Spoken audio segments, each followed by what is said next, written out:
Hey guys, what's up, it's Isaac here, and today I'm going to be doing another cell phone collection update because I haven't done one in about 4 months, since April, so yeah, not much else to say, so I think let's just go ahead and get into it.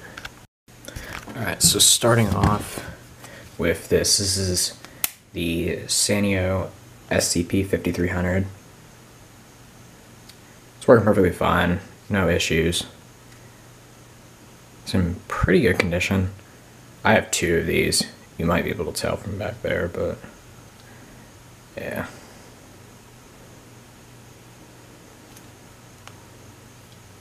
So yeah.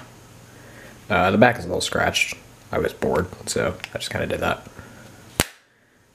Yeah. Next up, we have the Sanyo PM8200.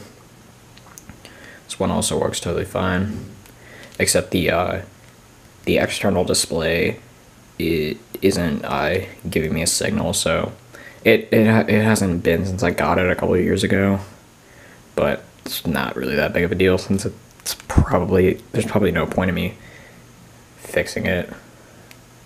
It probably just like the connection just shot or something. I don't know.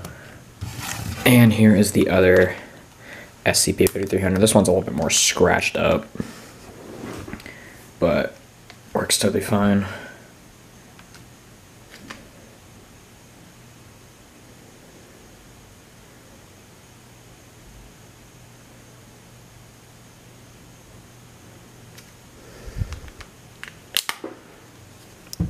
Next up, we have the LG VX5500.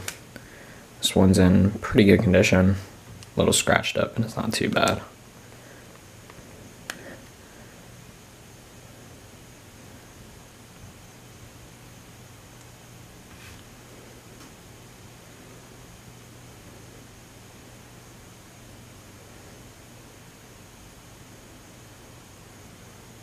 So yeah. Next up, we have the Samsung Blackjack 2. This one also works totally fine. No problems on this one. It's a little scratched up, but it's not too bad.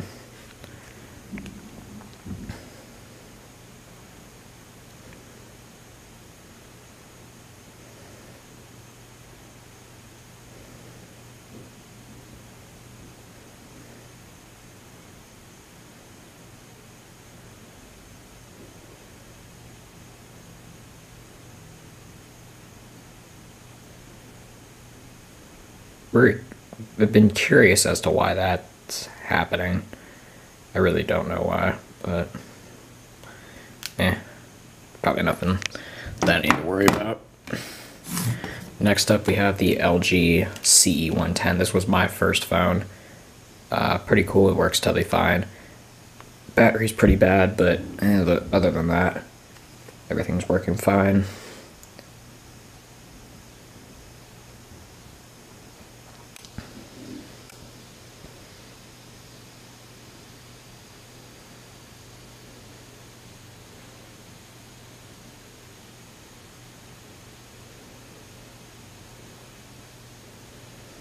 See, yeah.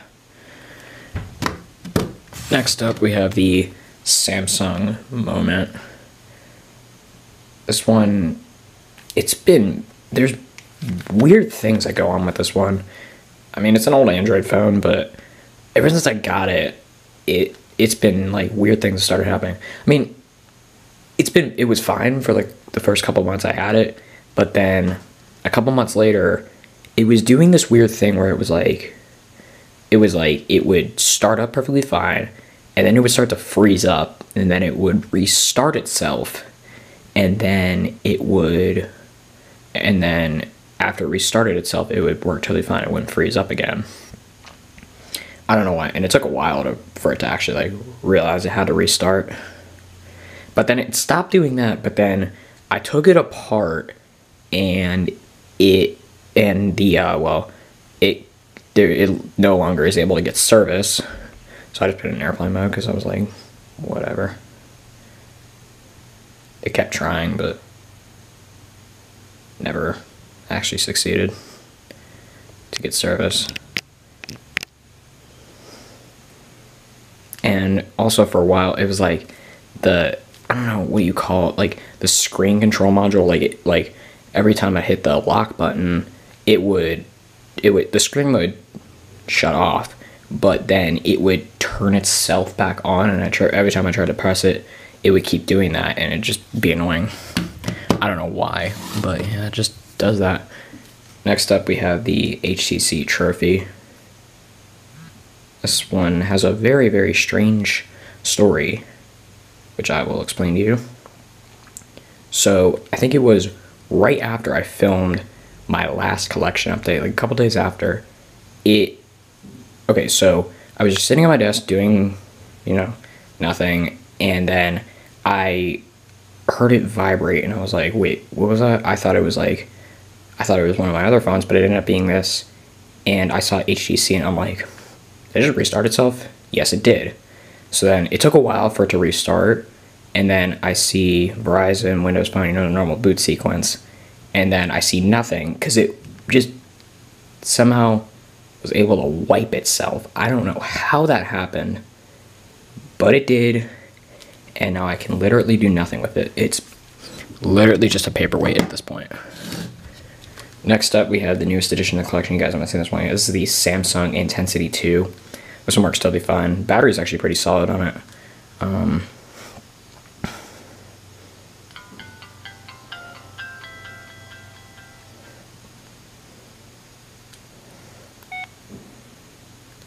So yeah.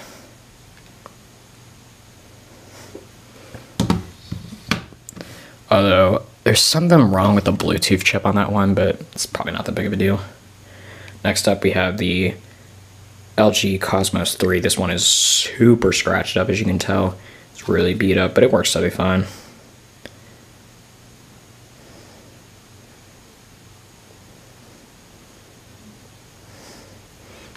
The keypad tends to stick, but the keyboard seems to be okay.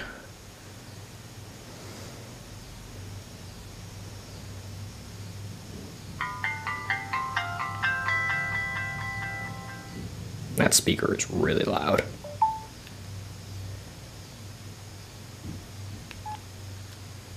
Alright.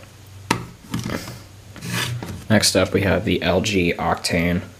This one works totally fine. It's a little scratched up, but it's not too bad.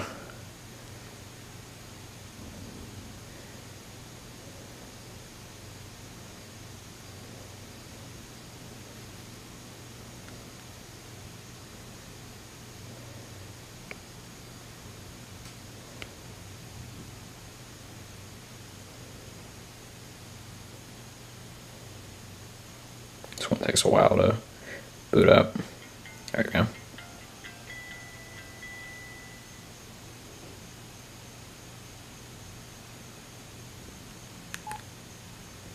Yeah. Next up, we have the iPhone 3G.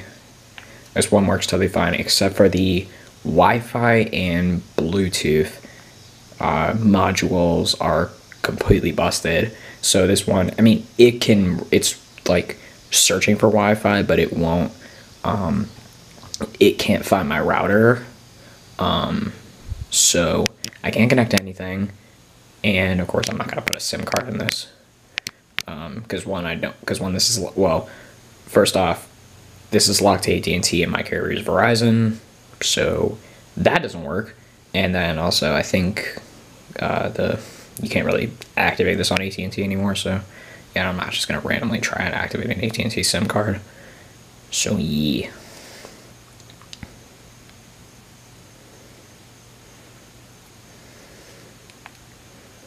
Battery's not too great on this one, but it's old, so I guess that kind of makes sense.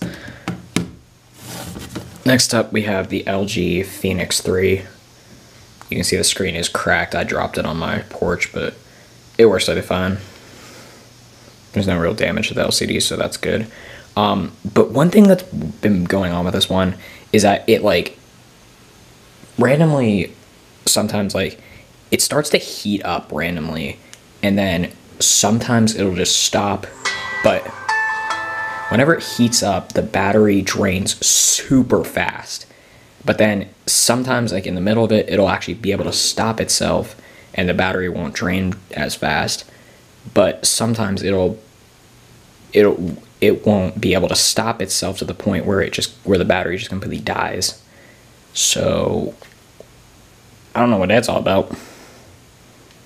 But yeah. Next up, we have the other LG VX5500. This one also works to the fence. It's a little scratched up. It's not too bad.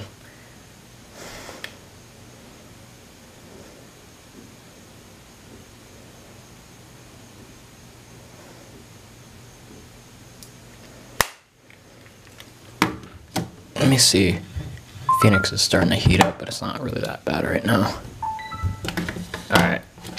You might be curious as to what happened. This is the LG VX6100, and you can see it is in two pieces. That's because, okay, so I think about 2 months ago, well, almost 3 months ago, the screen started getting, well, actually, no, it was more like 4 months ago. The screen started getting really loose. But it was still getting a screen signal. But then about 2 months ago, the screen signal just completely died. But then just a couple weeks ago, it just broke off. I guess it was like too much stress on you know, like the brackets. But what's really weird is that the keypad is actually still getting power. Like, what in the world? Obviously the screen's not getting power because it's not even connected. But yeah, it's really weird. I don't know.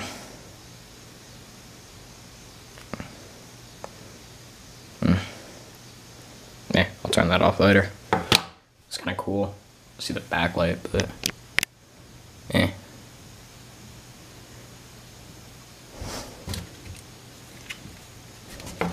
Next up, we have the LG Cosmos 2. This one works totally fine. The keyboard can start to like stick really bad, but other than that, it's not too bad. The screen's a little scratched, but it's really not all that bad. I like that it has a 3.5 headphone jack. Not a 2.5 like the Intensity and the Octane and the VXs.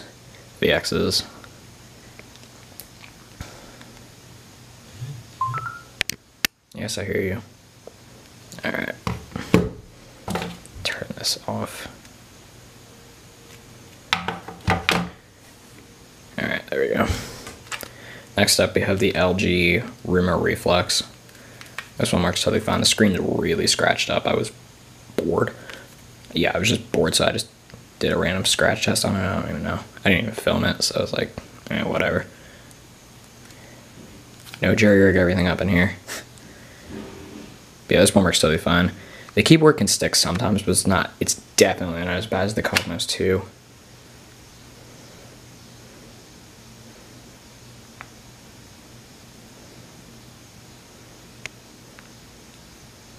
But one thing, the lock button can be like really sticky, and it can be sometimes be able to hard to like turn it off. Next up, we have the ZTE Maven 3. This one works totally fine. It's pretty good, other than the fact that it only has 8 GB of storage, so that's kind of counterintuitive if you really think about it. Other than that, it's pretty good. The speaker, I mean, even though it's like a rear-facing speaker, it gets pretty loud and it sounds pretty good. The screen is not too bad. I mean, it's low resolution, but it gets pretty bright. cameras are just garbage, but yeah. Micro USB.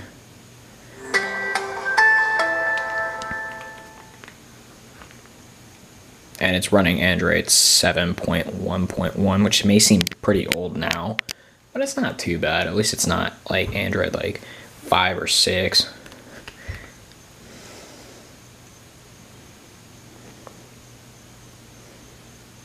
It's running pretty close to stock Android, which I do like.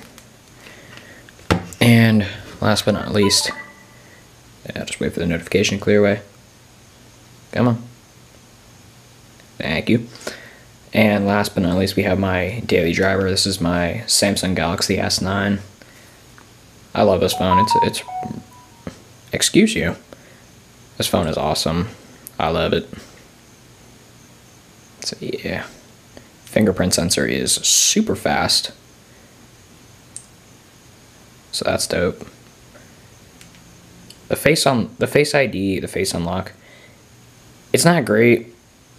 It really needs like a lot of light, and you need to be like dead staring at it. That's what I liked about the iPhone. When I had my iPhone XR for 3 months, I liked the Face ID much better on that because it worked actually well. But the fingerprint is mainly my usual biometric authentication. Although that extra button, Bixby, is pretty awful. But yeah, I think that's gonna wrap it up for this one. So hopefully you guys enjoyed. If you did, make sure you guys hit that thumbs up button, hit that subscribe button, and follow me on Snapchat, Instagram, Twitter, and Facebook. And I will catch you guys in the next one. Peace.